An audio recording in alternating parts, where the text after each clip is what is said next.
ڈالروں کی اب یلغار. اب یہاں پر امریکی سرمایہ اور ڈالر چاہے مشرق سے آئے چاہے مغرب سے آئے وہ یہودیوں کا اعلی کار ہے. آپ نے اگر $1 نوٹ کا اگر کبھی نقشہ دیکھا ہو، اس کے اوپر جو سگنیا بنا ہوا ہے، جو نشان ہے، وہ کیا ہے؟ پیرامڈ، احرام مصر. یہ کن کے لیے اہمیت رکھتے ہیں؟ ہزارہا یہودیوں کا خون اور ان کی ہڈیاں ان پیرامڈز کے تلے دبی ہوئی. جب یہ احرام بنائے گئے تھے، یہ یہودی وہاں غلامی کے دور میں تھے، بیگار ان سے لی جا رہی تھی. بڑے بڑے پتھر جب گرتے تھے تو پسنے والے یہودی ہوتے تھے. یہ ان کی اپنی جیسے ہولوکاسٹ، جیسے انہوں نے اس کو اپنا سمبل بنایا ہوا ہے، اسی طریقے سے پیرامڈ، مصر کا پیرامڈ، یہ گویا کہ ان کے اس زوال کا ایک نشان ہے. اور اس پر ایک آنکھ بنی ہوئی ہے، ایک آنکھ، کان دجال کی آنکھ، وہ دیکھ رہی ہے. عجیب ہے یہ سمبل.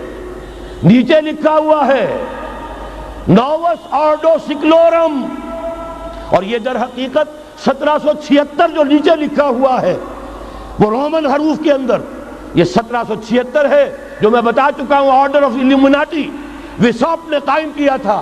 عام دنیا یہ سمجھتی ہے کہ شاید یہ امریکہ کا یوم آزادی ہے، سن آزادی ہے. 1 مئی اس آرڈر آف الومناٹی کی تاسیس 1 مئی کو ہوئی ہے. یہ 1 مئی جو منایا جاتا ہے، دھوکہ یہ دیا گیا ہے کہ یہ شکاگو کے جو مزدور ہیں ان کی یادگار ہے. حقیقت میں یہ 1 مئی اور 1776 آرڈر آف دی الومناٹی کی تاسیس کی تاریخ ہے. ڈالر میرے اس دیش کو ناپاک نہ کرنا. اور میں تو انہیں داد دیتا ہوں، جو کچھ انہوں نے، شاعر کہتے ہیں اس کو جو صاحب شعور ہے، اس صاحب شعور نے جو مشاہدہ کیا ہے کہ ڈالر آئے گا تو کیا آئے گا ہمارے ہاں. میری تو فکر کے اندر رچ بس گیا ہے. پاکستان کے بارے میں جب کہا تھا اے آندھیو سنبھل کے چلو اس دیار میں، امید کے چراغ جلائے ہوئے ہیں ہم. ہماری امیدوں کے چراغ ہے یہ. اسلام کا گہوارہ بننے والی ملک ہے یہ. اس کو ہم نے قائم کیا تھا اسلام کے لیے. یہ آندھیاں نہ چلیں. اس ملک کو ہم نے اسلام کے چراغ جو ہیں ہم نے اس میں روشن کیے ہوئے ہیں. اے آندھیو سنبھل کے چلو اس دیار میں، امید کے چراغ جلائے ہوئے ہیں ہم. بہرحال یہ تیسرا سیلاب ہے، ننگی سرمایہ داری، جس کی پھر لعنتیں ہوتی ہیں. ایک طرف فقر، ایک طرف احتیاج، ایک طرف بھوک، ایک طرف دولت کے انبار. پہلے بھی ہمارے ہاں فرق کم نہیں ہے، لیکن اب جو ہوگا، اگر یہ بات پوری ہو گئی تو وہ ننگی سرمایہ داری. اور سرمایہ داری ہی در حقیقت یہود کا سب سے بڑا ہتھ کنڈا ہے.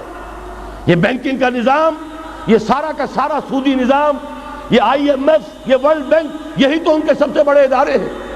تو واقعہ یہ ہے کہ 3 طرف سے ہم پر حملہ ہو رہا ہے. اور یہ سود کے بارے میں کیا کہا تھا اقبال نے؟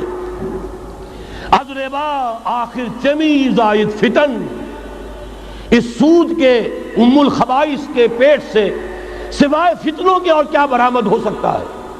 کس نہ داند لذت قرض حسن، کسی کو قرض حسنہ کی لذت یاد نہیں رہی. بغیر سود کے قرض دو. تمہارے پاس فاضل رکھا ہوا ہے، کسی بھائی کو دو کہ وہ اپنی معاشی گاڑی کا پہیہ چلا لے، پھر اصل واپس لے لینا. اگر اتنی ہمت نہیں ہے کہ ان تصدقوا فهو خیر لکم، صدقہ ہی کر دو تو سب سے اچھا ہے. دے ہی ڈالو اپنا فاضل سرمایہ. یسألونک ماذا ينفقون قل العفو، مت رکھو اپنے پاس، یہ گندگی ہے. لیکن اگر بڑے ہی کم ہمت ہو تو کم سے کم قرض حسنہ دو، اپنی اصل رقم واپس لینا. کس نہ دانت لذت قرض حسن، از ربا جاں تیرا دل چو خشت و سنگ. اس لیے کہ سود کے ذریعے سے انسان کے اندر تاریکی پھیل جاتی ہے. دل جو ہے اینٹ کے مانند، پتھر کے مانند سخت ہو جاتا ہے، کٹھور. ثم قست قلوبکم فہی کالحجارۃ او اشد قسوہ. آدمی درندہ بے دندان و چنگ، اور انسان بغیر اس کے کہ بھیڑیوں والے دانت ہوں اور بھیڑیوں والے پنجے ہوں، بھیڑیا بن جاتا ہے. بہرحال اب کرنے کا کام کیا ہے اس کو سمجھیے. اس پوری صورتحال کا میں نے آپ کے سامنے نقشہ پیش کر دیا. ایک طرف مغرب سے نیو ورلڈ آرڈر، جو جیو ورلڈ آرڈر ہے، اس وقت کی سپریم پاور آن ارتھ، امریکہ کی سرپرستی میں بڑی تیزی کے ساتھ حملہ آور ہے.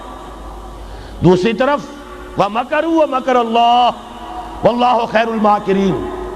اللہ کو پامردی مومن پہ بھروسہ، ابلیس کو یورپ کی مشینوں کا سہارا۔